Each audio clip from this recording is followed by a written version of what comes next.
Can anybody hear me? I can hear you. Yeah, Awesome. On Gail. Okay. Had to get my get it together over here. All right. It is 7:02, so let's go ahead and get this thing started. And whoever jumps on can just kind of jump on so that we can get started on time. Well, I want to thank everybody for coming and showing up this evening for our Grow Well monthly meeting for the new beginning veteran and women farmers. And so just to do some housekeeping here, I want to, excuse me one second, let me pull up my calendar here. We have some events that are coming up with Grow Well. So we have the C4 Live session that's going to be May the 25th, ages 2 to 11. And that is, what time does that start? Cynthia, is she here? Judy, do you know the time that? starts at noon. It's Noon. 12 to 2. So from 12 to 2, we have the C4 Live on May the 25th.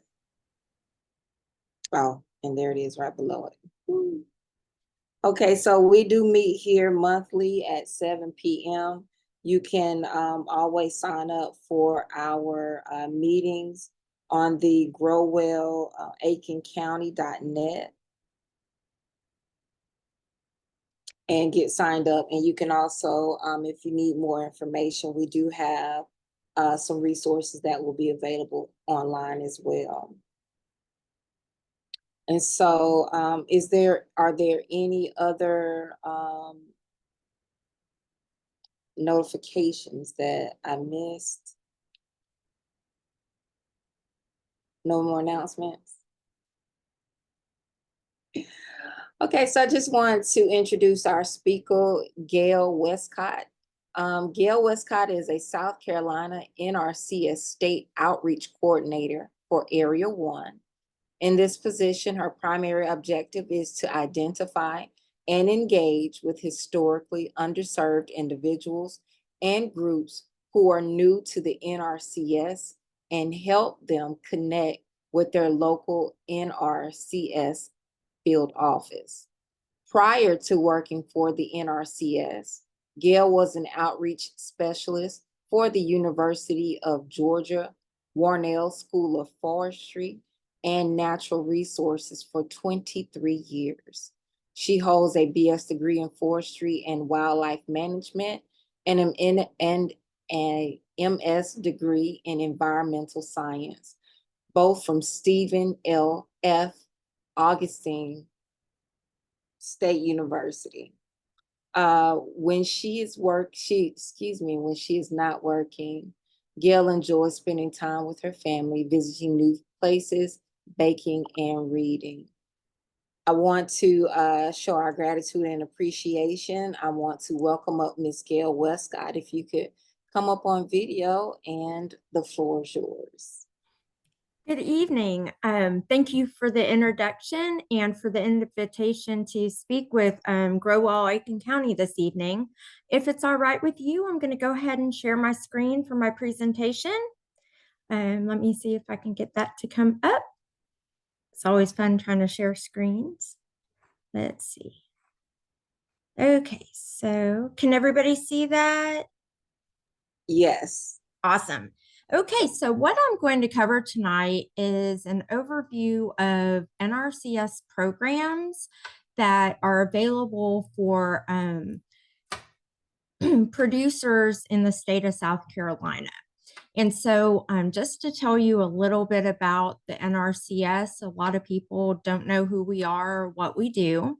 The Natural Resources Conservation Service, we're a federal agency under the Department of Agriculture, and we are a service agency. We're not regulatory. Participating, in our programs is strictly voluntary. And it's basically your tax dollars at work for conservation of our natural resources. And so again, we're a service agency, service is in our name, and we're basically here for you to help you be a better steward of the environment. Just a touch of history about our agency. We were actually started in the 1930s in response to the Dust Bowl, which of course was an event of severe erosion in the Great Plains due to drought, high winds, and also improper farming practices. And so a gentleman named Hugh Hammett Bennett became the first chief of the Soil Erosion Service in 1933. However, since then, in 1944, we underwent a name change to the Natural Resources Conservation Service because we now address environmental issues beyond just soil. Of course, we're still working with soil, but we also work with water, air, plants, animals, and energy conservation issues. And so our name change kind of reflects the broader scope that we have now. And so what we do is we help landowners and producers address what we call natural resource concerns. And so we might help you on your property improve water and air quality, conserve your ground and surface water, help increase your soil health, create wildlife habitat. We might help you mitigate against drought, or currently we have a big push for implementing climate smart practices. And so these are a few of the things that we can help you address on your land. And so our motto is very simple, but I love it. It's helping people help the land, because that's exactly what we do. And that top photograph there is Hugh Hammond Bennett working with a farmer. And the bottom photo is another soil scientist, again, working with a farmer. And so from the start of our agency until today, we're still doing pretty much the same thing, and that's helping people help the land. And so what do we have to offer you? Well, we have a variety of different types of programs. The first is called Conservation Technical Assistance. The second is called Financial Assistance, under which there are several programs that I'll talk to you about here in a moment. The first being what we call EQIP, and the second being Conservation Stewardship Program, or CSP. We also do agricultural conservation easements, and we have various grants and cooperative agreement programs as well. But the meat of what we do is conservation technical assistance and financial assistance. And so our technical assistance consists of professionals that are available that work for our agency to help you do things like develop a conservation plan for your land, identify those natural resource concerns on your land, and provide expertise and support to help you be as successful as possible in addressing those natural resource concerns. The way our agency is structured is every county has a field office, and that field office is staffed by a person that we call a district conservationist, or our DCs. And then under those DCs, we have soil conservationists and soil conservation technicians. And so those are your first line people that you would deal with our agency if you choose to participate in our programs. However, we also have a state office in Columbia, and at our state office, we have a state soil scientist, biologist, forester, agronomist, a grazing land specialist, a state engineer, and also a state cultural resources specialist. And those specialists are available to help with more specific problems beyond what our field offices might be able to provide. And so we have a whole cadre of professionals available to you to help you address issues on your land. And these professionals in this conservation technical assistance is available free of charge, and whether you participate in our financial assistance programs or not. And so you can get in touch with your district conservationist and develop a conservation plan for your land, all at no charge with no other commitment to our agency. And so here in Aiken County, our USDA Service Center, which consists of our agency and also the Farm Service Agency, is located on Richland Avenue. And it is an open door policy. You can pop into the field office any day of the week and get with your NRCS staff to get your process started if you would like to engage with us. What we're most known for is our financial assistance programs, which consists of the Environmental Quality Incentives Program, or EQIP, and again, Conservation Stewardship Program, or CSP. And we have millions of dollars in funding this year through what we call our general funds, which is our general allocation through Congress. And then we also have additional funds through the Inflation Reduction Act. And so we have plenty of dollars this year to get conservation on the ground in South Carolina. So I just wanted to tell you a little bit about the two programs to see which one might be appropriate for your situation. So EQIP, again, is the Environmental Quality Incentives Program, and it is a set of practices, which are what we call them, to get conservation on the ground to address those natural resource concerns, to provide environmental benefits like we talked about earlier. So with EQIP, we have all kinds of different practices, but for example, our urban agricultural practices, you might come to us and request a composting facility or one of our very popular high tunnel systems. You could do no-till management. You can look at energy improvements on your farmstead. You might need cross fencing, or you might need help with micro irrigation systems. You might need a trail or a walkway to access part of your property. You may want to put in water harvesting catchments, maybe in conjunction with a high tunnel system. And we even do raised beds. And so these are all very common practices under our urban agricultural program that might benefit you as a producer. We also have some initiatives. Again, I mentioned our popular high tunnels. We also have an organic initiative for people that are either currently certified organic, or we also have a program for people transitioning to organic.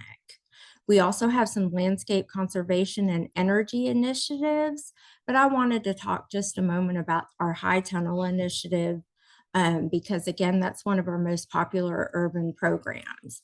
And so under our high tunnel initiative, you would get a high tunnel system. And in that high tunnel system, you might do cover crops, you might do irrigation water management, you could put in a roof runoff structure or stormwater runoff control. Again, there's our water harvesting, raised beds, and we even have something called a low tunnel system if that's more appropriate for your situation. Under our organic initiative, I'm so sorry. You might do brush management. We can put in composting facilities. Again, there's our high tunnels. You can do cover crop rotations and cover crops themselves. You can do reduced or no tillage, and we even do mulching. And so we have, again, numerous practices under EQIP to help you be successful depending on your sort of situation. Now, payments for EQIP are based on a regional cost list that's updated each year to keep up with the changing prices in materials and labor. Our payments, it is important to realize, are considered taxable income, and the financial assistance rates vary depending on which portion of the population you are a part of. We have general assistance where you pay a portion of the set practice costs and we cover the rest. And so it's not a 100% give. You actually have to put in a little, we say, skin in the game. Generally under our general assistance, the rates are 75% NRCS input to 25% from you. However, if you're a part of one of our historically underserved groups, we have higher rates in the general assistance. Right now, that's usually 90% NRCS, 10% producer. And there are some situations where you can qualify for advance payments from the NRCS as well. Our second program is the CSP, or Conservation Stewardship Program. And it's a little bit different than EQIP. Instead of saying we have practices, we call these enhancements, which are designed to help you improve existing conservation on your property. And again, these are to address natural resource concerns. And so CSP is for producers already doing conservation, and those producers want to basically take what they're doing to the next level. So for example, you're already doing conservation cover crops. Well, you might try an enhancement to go from a single species to a multiple species cover crop, or choose a deep-rooted cover crop to break up soil compaction and improve the health of your soil. So again, you would already be doing conservation, which would be the cover cropping, and you would enhance that cover cropping by taking it further. And that's what CSP is designed for. Our CSP contracts, you have to commit for an entire 5 years. That's the length of our contract. However, there is no minimum acreage. Somebody with less than an acre can participate just as much as somebody with 300 or more acres. You have to control or lease all of the land for the entire 5 years of the contract. And this year, our minimum payment is $4,000 a year. And then the maximum payment is $200,000 a year per contract. And these payments are made once a year. And again, they are taxable income. And so with the CSP payments, you actually get 2 types of payments each year: an existing activity payment and then a planned activity payment. And so the existing activity payment would be the same every year of the contract, and it's based on the number of acres and the resource concerns. Whereas the planned activity payment changes each year of the contract because you're doing different enhancements each year. And so, for example, if you had a forestry contract, you might thin trees the first year, do prescribed burning the second year, and do tree planting the third year, and you would get paid a different rate each year because you're doing different enhancements that year. And again, that's in addition to your existing activity payment. And so CSP is a little bit different than EQIP again. So what sort of enhancements might you do under CSP? Well, let's say you're trying to improve the health of your soil. You might do plantings on critical erosion areas. You might do critical or do irrigation water management, reduce tillage practices. You might put in filter strips. You might be managing your livestock access to water sources, or putting in wildlife corridors, or you might be doing some grazing management to improve wildlife habitat and soil health. And let's say you're doing organics. Some of the enhancements under CSP that you might choose to do would be conservation cover crops, crop rotation, there's reduced till again. You might do some herbaceous weed control or mulching. You might have some specific nutrient management practices. You might do prescribed grazing, or you might even choose to put in pollinator habitat, which is a very popular practice this year as well. And so again, there's a wide variety of things you can do under CSP to enhance the conservation on the ground that you're doing already. So just a little bit about how you're eligible to participate in either EQIP or CSP. Under EQIP, just like with CSP we mentioned a moment ago, there's no minimum acreage. And so it doesn't matter how large your operation is, you can participate in our programs. Under EQIP, you have to maintain control of the land for the contract, which is 2 years instead of 5 with CSP. And your land cannot be enrolled in other conservation programs. You must have existing resource concerns, and you do not have to be currently doing any types of conservation on your land to participate in EQIP. Whereas again, with CSP, there is no minimum acreage, but you must have control of your land for 5 years. You must enroll all of your land in the program.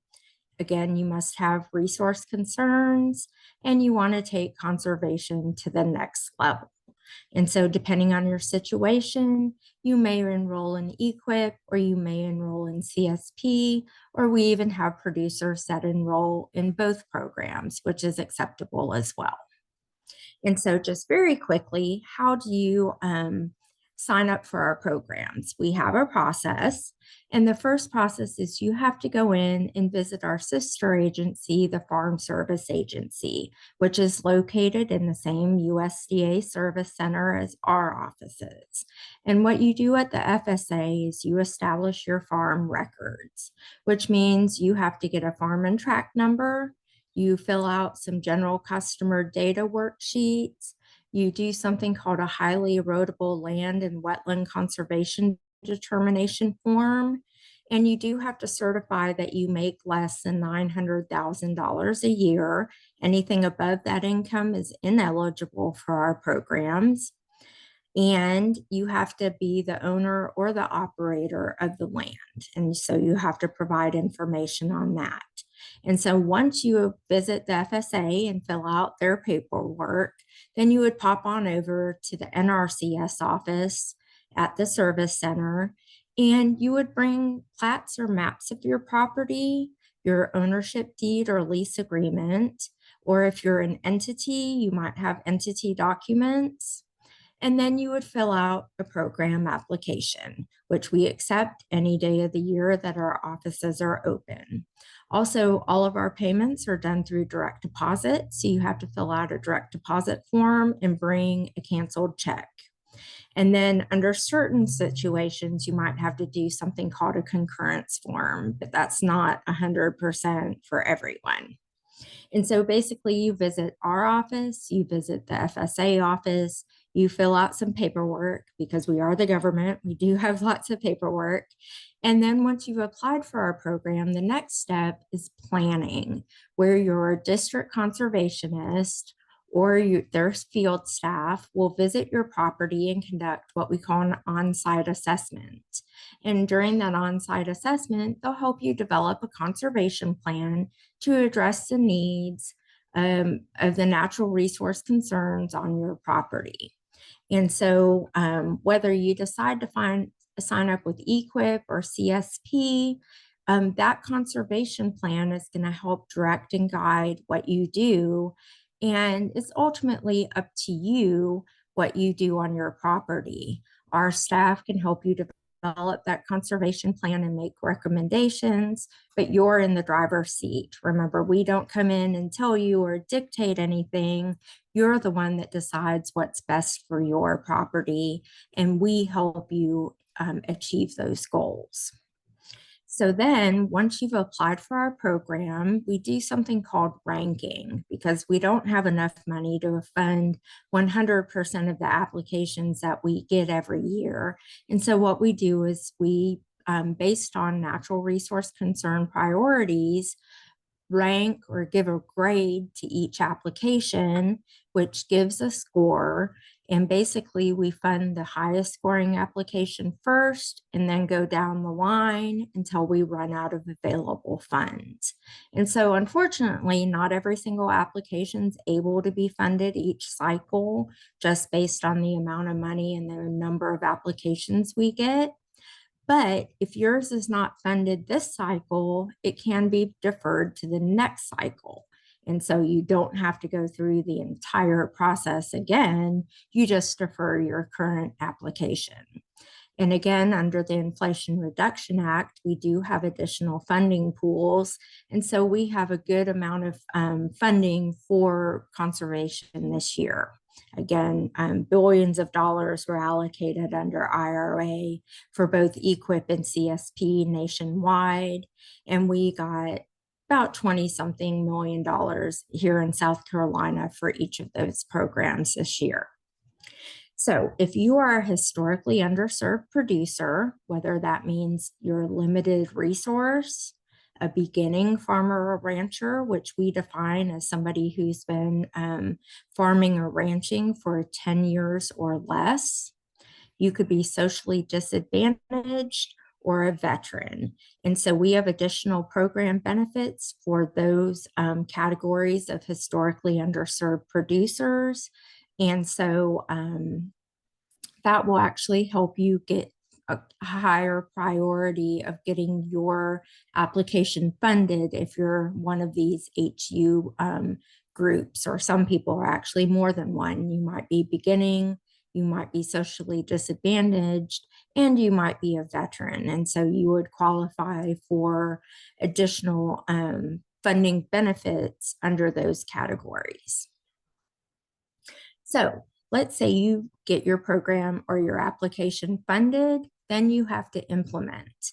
So you will first sign a program contract, receive standards and specifications for completing your practices or enhancements, and then you would have to complete that work within a program contractual time frame, which with EQIP is 2 years, and CSP, the contract's 5 years, but you might have to do a practice, say, the first year, another enhancement the second year, another the third year. So you do have time frames to complete those practices or enhancements.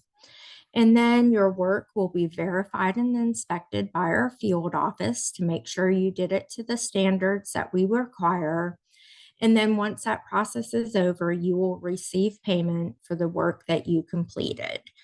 And so even though it seems like kind of a long, arduous process, it sort of makes sense. You know, you have to do one thing before the other, and you do have to complete the practices before you receive a payment for the work. So what are our program deadlines? We don't actually have hard deadlines. We accept applications pretty much any day our offices are open, but we do have what we call publicly announced cutoff periods where we batch rank our applications. And so if you put in your application, you have to make sure you're eligible before that deadline for ranking. And so you must visit the FSA and fill out all of our paperwork before that ranking deadline to get your application ranked during that ranking period. And so let's say you come in and fill out your application and become eligible the day after our ranking period, then you would simply have your application go towards the next ranking deadline. And so it's a continuous basis with cutoff periods for ranking our applications. And so right now we haven't heard what the deadline for ranking for EQIP or CSP is. So I'd encourage you to just go by your local office, which of course, if you're here in Aiken, would be the Aiken Field Office, and fill out your application, visit the FSA, become eligible, and get your application going, because we aren't sure when the ranking deadline will come up. And so the sooner you get that paperwork done, the more likely you'll be able to be considered, your application considered for the next ranking pool.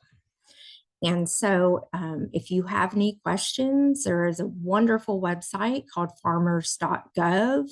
It gives you all of the information I just covered, plus a lot more. You can even fill out some of these application paperworks online at that website. And if you need any other help, I am available for you, just as your field office is. I'm actually located out of Newberry, South Carolina, which is our Area 1 or upstate office. But you can get a hold of me via email, my office, or my cell phone at any time if you have questions or if you need anything at all. Because again, we're a service agency and we're here to help you be a better steward of your land. And so that's all I have for you this evening, and I'd be happy to take questions if anybody has those now. Oh, and I'm sorry, there goes my dog barking. Please excuse that.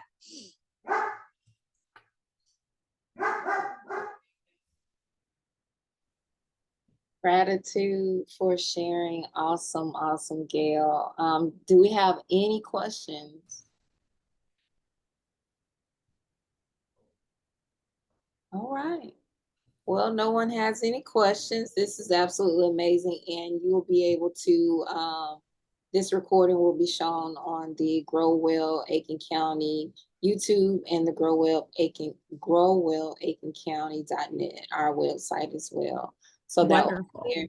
And I need to come by your office and visit you. I want to drop off some flyers for Grow Well if there's any new and beginning gardeners and farmers that are interested and need some additional assistance. That's what we are here for, to assist along the way. Wonderful. And I would love to come by your office as well. We definitely need to get together. Definitely. Okay.